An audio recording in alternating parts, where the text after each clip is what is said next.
Bonjour Armel Tripon. Bonjour.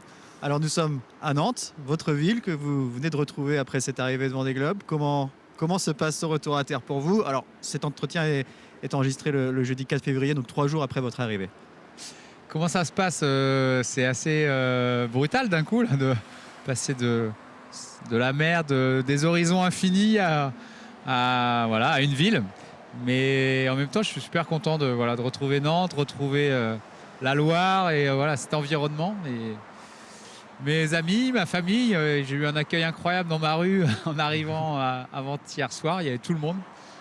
La rue était décorée aux couleurs de l'Occitane, c'était chouette. Alors on est juste à côté du musée Jules Verne. Alors vous n'avez pas fait le tour du monde en 80 jours, mais en 84 jours J'ai échoué. et 17 heures.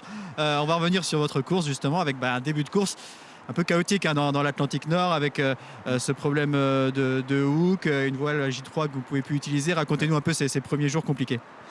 Ça s'est passé dès le deuxième jour en allant juste à la fin du front là, qu'on était allé chercher dans l'ouest et puis après on devait partir plein sud et effectivement au plus fort du vent la voile est tombée à l'eau et je me suis rendu compte que le hook, donc ce crochet qui permet d'accrocher toutes les voiles sur le mât, a cassé net alors que ça aurait jamais dû. C'est des pièces mécaniques qui sont capables de supporter des charges bien au-delà de ce qu'elle travaillait en fait et voilà, donc là j'ai dû prendre le temps de réparer, de monter dans le mât, de refaire un étai et de gréer le tourmentin en fait, parce que ce hook permettait d'avoir une voile structurelle pour tenir le mât en fait dans certaines allures, donc je pouvais pas continuer sans.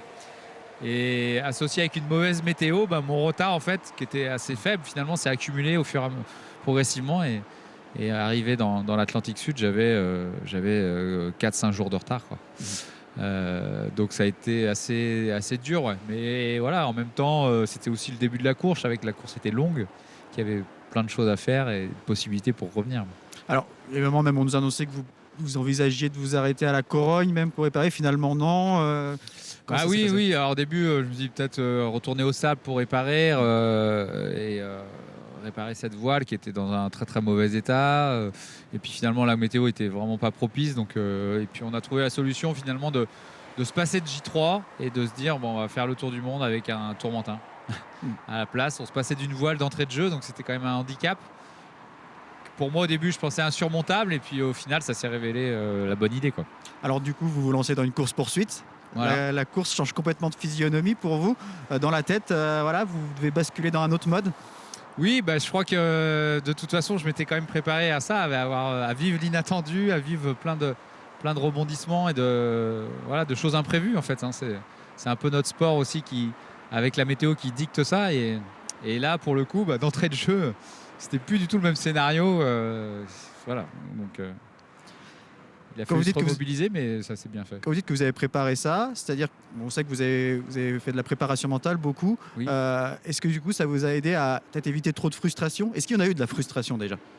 Alors en fait, sur cette partie-là, il y en a eu, mais elle est très vite balayée. Et très vite, je me suis reprojeté dans autre chose et me dire que de toute façon, ce hook qu'il a cassé, c'était pas ma faute. Enfin, je pouvais rien y faire de toute façon. J'avais pas de prise là-dessus. Que j'avais pas à me morfondre des jours et que maintenant il fallait aller de l'avant finalement et en tirer mon parti et puis essayer de m'appliquer à bien naviguer et à donner le maximum, et c'est ce que j'ai fait. Alors ensuite, justement, cette course-poursuite, elle s'est faite à belle vitesse. Vous avez dépassé les concurrents les uns après les autres. Ouais. Et finalement, le reste du parcours s'est fait quand même. C'est plutôt très bien passé avec votre bateau. Alors ça s'est très très bien passé jusqu'au milieu de Pacifique. Et là, à nouveau, deuxième hook qui casse. Avec là la perte aussi d'une autre voile, le Fro. Donc ça, c'est la voile de caplage. Donc c'est toutes les voiles au-dessus de l'étai qu'on envoie dans la brise en fait. Et donc c'est vraiment des voiles cruciales parce que dès qu'il y a du vent, avec ces voiles-là, on est en sécurité. Autrement, on est avec des voiles en tête de mât où ça sollicite beaucoup plus le gréement et c'est un peu plus compliqué. Donc là, ça a été un coup d'arrêt brutal. Et là, il y a eu, on peut le dire, plus une déception parce que j'étais vraiment dans une dynamique de revenir sur le paquet de tête au niveau du Horn. J'étais plus qu'à 200 ou 300 000 et donc après, tout pouvait se passer. Et voilà, là, sans cette voile essentielle dans la brise et sans la possibilité d'envoyer d'autres voiles au caplage, Là, ça a été un coup d'arrêt un peu brutal. Donc là, j'ai eu un coup de mou quelques jours. Alors Jérémy Bayou, qui lui aussi a connu des problèmes techniques en début de course, qui a dû revenir au sable et repartir 9 jours plus tard, nous disait que lui aussi dans sa remontée, en dépassant chaque concurrent, il avait pu échanger beaucoup avec les autres skippers, ce qu'il n'avait pas l'habitude de faire généralement. Vous, est-ce que ça s'est passé aussi comme ça? Est-ce que vous avez beaucoup échangé avec notamment les bateaux que vous dépassiez au fur et à mesure? Ouais, j'ai pu échanger un peu avec Alan Roura, avec Stéphane Le Diraison, et puis surtout après avec Clarisse. On a beaucoup discuté, parce qu'on a fait un bout de route ensemble finalement, juste après le Horn. On s'est retrouvés bord à bord un moment, et puis jusqu'au Brésil, on était assez proches. Et du coup, c'était assez sympa de discuter ensemble et voilà, de se découvrir. On a souvent vu dans les différentes vidéos ou les vacations que l'organisation faisait avec vous, que vous étiez, voilà, il y avait une sorte de plénitude du skipper sur son bateau, beaucoup d'admiration sur l'environnement qui vous entourait. Voilà, vous sembliez toujours heureux. Ben, c'était sincère, parce que c'est vrai que cette course, je dirais pas qu'elle m'a ouvert les yeux parce que ça fait 20 ans que je navigue, mais disons que je l'ai vécu avec une intensité assez rare, et chaque moment pour moi était chaque jour un vrai cadeau en fait. Et j'ai eu énormément de plaisir. Ça a été, ça a été des moments très forts, d'une intensité, de voilà, vivre différents paysages. Le rythme de la course m'a beaucoup plu, les rythmes météo, de jouer avec les différents systèmes. On enchaîne des systèmes météo comme jamais en fait. Moi j'ai beaucoup navigué en Atlantique Nord, mais voilà, j'avais jamais fait l'Atlantique Sud, j'avais jamais fait les mers du Sud, donc j'allais de découverte en découverte, et j'étais quand même comme un gamin émerveillé en fait. Alors justement, ces mers du Sud, qu'est-ce qui vous a marqué le plus là-bas? Ce qui m'a marqué le plus, c'est cette dureté en fait, voilà, cette sauvagitude, je sais pas, voilà, cette nature brute en fait, avec laquelle on est au contact, et avec laquelle on ne peut pas tricher. Et puis voilà, se dire que c'est quand même inouï de vivre ça. On est quand même des privilégiés, on est peu nombreux. Et puis voilà, il y a des lumières incroyables aussi. Ça, j'ai adoré. Voilà, découvrir des albatros, voilà, pour moi, c'était quand même des moments forts. Il y a eu les passages des caps, il y a eu voilà, plein de choses. Toute cette descente au début des 40e, elle a été fabuleuse aussi. La découverte du Pacifique avec tous ces systèmes météo. Enfin, ça a été un ensemble de choses ouais, très riche. Autre moment très fort, et on l'a vu là aussi sur vos vidéos, c'est ce Cap Horn, ce premier Cap Horn. On a vu beaucoup Ouais. d'émotions lors de ce passage. Ouais, c'était très beau. C'était très beau parce que je ne pensais pas le voir d'aussi près. Et puis comme chacun, c'est un moment de libération incroyable, parce que c'est la fin d'un monde un peu dur où on est quand même un peu sur la défensive, et on veut ne pas casser. Et puis on rentre dans du plus facile entre guillemets, mais quand même l'Atlantique Sud. Et voilà, il y a ce cap mythique. Voilà, ça m'a ramené aussi à toutes mes années de jeunesse où on commençait la navigation avec des amis, et on s'était parié d'aller là-bas. Et voilà, donc ouais, c'était assez fort. Alors, moment compliqué, on en a parlé tout à l'heure avec ce nouveau problème technique un peu avant le Cap Horn. Autre moment pas simple, j'imagine, c'est les derniers jours avec ces deux grosses dépressions qui vous barrent la route. Vous ralentissez pour laisser passer la première. Finalement, vous décidez de passer avant la deuxième. Mais voilà, c'était pas la meilleure fin de course que vous pouviez avoir. Non, c'est vrai que ça a été un peu dur là, d'attendre, être en stand-by, savoir que tout le monde vous attend à terre, et là encore, bah voilà, c'était l'imprévu. Ouais, ça a été 24 heures, 36 heures un peu dur, et puis dans le golfe de Gascogne, ça a été bien costaud aussi, avec un bateau qui commençait un peu à être fatigué, donc il fallait être en même temps rapide pour pas rater le timing de rentrer dans le chenal, et en même temps continuer à ménager le bateau pour arriver entier, quoi. Donc un équilibre à trouver. Et donc finalement c'est arrivé tôt le lundi matin, lundi 1er février. Même s'il n'y a pas la ferveur et les dizaines de milliers de spectateurs habituels, ça reste quand même un moment fort avec voilà, une transition assez brutale. Ouais, j'ai trouvé qu'il y avait du monde en fait. Moi je m'attendais à quelque chose de plus catimini en fait. Et là j'ai d'un seul coup pénétré dans le chenal sous voile, et vu qu'il y avait énormément de bateaux, du monde sur les quais. Enfin voilà, ça faisait chaud au cœur. Ouais, c'était un beau moment. Un mot donc sur ce bateau, donc l'Occitane en Provence, bateau type SCO comme on l'appelle, avec un nouvel architecte qui est arrivé dans le monde du Vendée Globe de l'IMOCA, Sam Manoir. Parlez-nous un peu de ce bateau, surtout votre relation avec. Bah, ça a été une belle histoire depuis le début. Avec Sam, on était assez convaincus tous les deux de pouvoir faire ce type de carène. Et voilà, c'était un beau pari.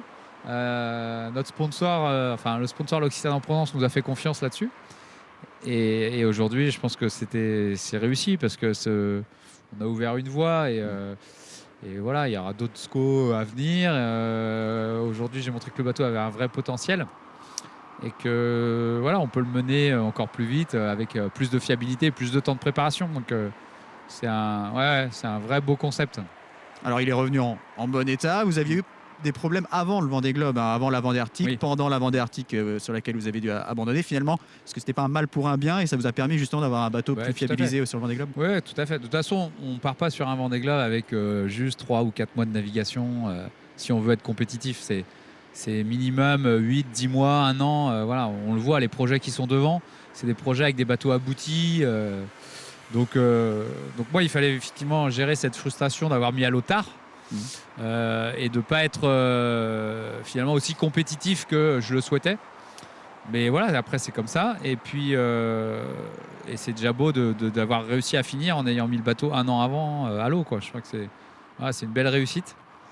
Et ces problèmes de jeunesse, voilà, ils sont inhérents à tout bateau neuf finalement. Un bateau sur lequel vous faites le meilleur temps, équateur. Ça, c'est une des satisfactions aussi, j'imagine, de la course. Ouais, c'est sympa de voir que le bateau est rapide. Quelques supporters qui sont juste à côté qui vous félicitent. C'est sympa. Moi, je suis chez moi. Voilà, vous êtes chez vous, le Nantais. On a appris dans la presse que ce bateau serait à vendre et que vous l'avez appris en revenant du Vendée Globe. Est-ce que vous confirmez cette information? Oui, je l'ai appris, en fait, c'était déjà dans l'air du temps. C'est-à-dire que voilà, c'était un projet qui était construit en vue du Vendée Globe. Voilà, il n'y avait pas obligatoirement d'histoire derrière. Donc voilà, maintenant, à moi de rebondir et d'essayer de trouver des solutions pour reconstruire un projet. Voilà, parce que moi, mon ambition, c'est d'être là dans 4 ans. Et de gagner. Comment? Et de gagner cette fois. Et voilà, exactement. Enfin, en tout cas, d'en avoir les moyens. Alors, vous avez plusieurs fois fait des citations durant votre Vendée Globe et vous avez cité Nelson Mandela pendant la course en disant soit je perds, soit je gagne. Soit je gagne, soit j'apprends. Je ne perds jamais. Voilà. Je gagne ou j'apprends. Vous n'avez pas gagné. Est-ce que vous avez beaucoup appris? Ah, bien sûr, j'ai énormément appris. C'est une course pour ça. En fait, c'est pas le voyage initiatique, c'est un peu fort, mais oui, ça a été très très formateur de se bagarrer 84 jours comme ça, de concentration, d'abnégation. Forcément, ça laisse des traces.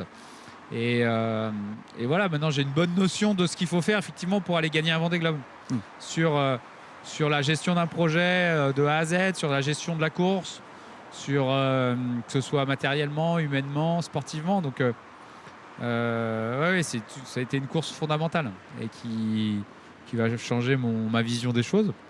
Et puis voilà, mon approche aussi de la course au large, de comment m'entourer sur de tels projets. Voilà, donc c'est fondamental.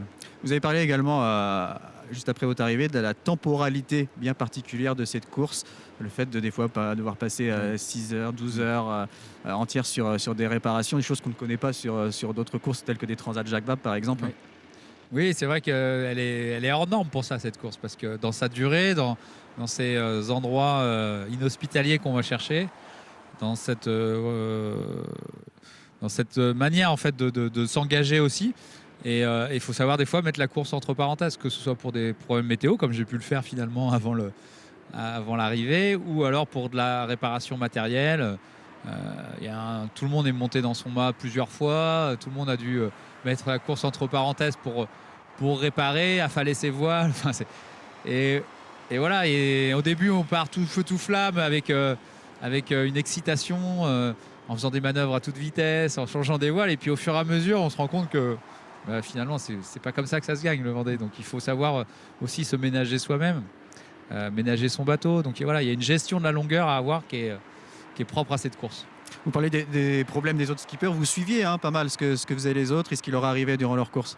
Ah, mais bien sûr, tous les jours, j'avais un point avec mon équipe pour savoir l'état des lieux et l'état aussi, on va dire, psychologique de mes concurrents. C'est important de savoir où ils en sont, s'ils sont forts ou plutôt un peu plus faibles. Voilà. Donc oui, je suivais leurs problèmes techniques et autres et en me disant, bon bah voilà, lui, il a des faiblesses, je vais pouvoir le rattraper ou pas, quoi. Alors justement, en parlant des autres concurrents, qu'est-ce que vous pouvez dire de leur course? Est-ce qu'il y en a qui vous ont particulièrement impressionné? Bah, dans l'ensemble, tout le monde m'a impressionné. Parce que, comme je disais, c'est une course avec un niveau d'engagement assez rare quand même. Et je trouve que ça a été très très beau et très, très fort. Et notamment chez les filles qui sont, on le sait, moins physiques que nous. Et c'est des bateaux quand même durs à naviguer. Et donc, ouais, j'étais admiratif de voir ces petits bouts de femmes, Clarisse, Isabelle, voilà, qui sont des petits gabarits et mener leur bateau de cette manière, c'est chouette. Et savoir que notre sport en fait permet ça aussi, de ce match homme-femme à égalité. Et il n'y a pas d'autre sport comme ça. Et voilà, Clarisse arrive juste derrière moi avec une première course, très peu d'expérience, donc ouais, elle met beaucoup de gens derrière, donc c'est quand même assez fabuleux. J'étais impressionné par la trace de Yannick, la manière de naviguer, comment il a attaqué au bon moment. Enfin, voilà, Jean Le Cam aussi. Ouais, il y a beaucoup de gens, beaucoup de skippers qui ont très très bien navigué et qui se sont vraiment battus, voilà, avec beaucoup d'abnégation. L'un des événements marquants, bien sûr, de ce Vendée Globe, c'est le naufrage du bateau PRB de Kevin Escoffier. Beaucoup de skippers ont dit avoir du mal à se remettre en course juste après, avoir peut-être même modifié leur façon de naviguer juste après. Est-ce que ça a été le cas pour vous? Est-ce que ça a eu une incidence sur la suite de votre course? Non, parce que moi, j'étais pas dans leur système météo en fait. Et ce qui fait que je l'ai pas vécu avec autant d'intensité que ceux qui étaient regroupés, enfin le groupe de tête finalement, où je crois que ça a été très dur pour eux pendant une semaine, 10 jours. Et effectivement, ça a vraiment marqué les esprits. Donc c'était bon, ça fait peur, hein, c'est sûr. Après, c'est deux personnes de grande expérience, et je crois que c'est aussi pour ça que ça s'est très bien passé.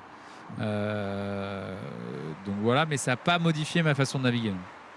Alors pour revenir sur ce retour à terre depuis quelques jours, quels ont été vos premiers plaisirs de terrien que vous avez tenu à retrouver? J'ai pas pu me faire un restaurant ni un café. Et non. Voilà, ça c'est les plaisirs de la terre que malheureusement je ne connais pas. Mais voilà, passer du temps en famille, ça c'est sympa. Un vrai bon repas, une nuit complète. Voilà, c'est des petits plaisirs simples et qui sont quand même assez agréables à vivre après 84 jours de mer. Et vous arrivez à retrouver un sommeil, on va dire, entre guillemets, normal rapidement? J'ai fait 2-3 nuits, ouais, assez. Alors c'est pas des grosses nuits, mais voilà, je commence à récupérer finalement un rythme progressivement. Après, ça va être physiologiquement, ou ça va être plus long. Mais voilà, j'ai déjà commencé de la kiné, de l'ostéo, donc pour voilà, récupérer plus vite. Et à partir de combien de temps on remet vraiment son habit de coureur au large, de relancer un projet pour les prochaines courses? Combien de temps vous laissez là un peu avant de vous y remettre? Je pense que là, il y a déjà des choses qui se mettent en place, qui se réfléchissent. Voilà, effectivement, il faut aussi profiter de l'énergie, de cette arrivée. Voilà, il y a une dynamique. Et donc, voilà, il va falloir en même temps mener de front la récupération et en même temps relancer un nouveau projet. Ouais. Un grand merci, Armel Tripon, et encore bravo pour ce Vendée Globe. Merci beaucoup.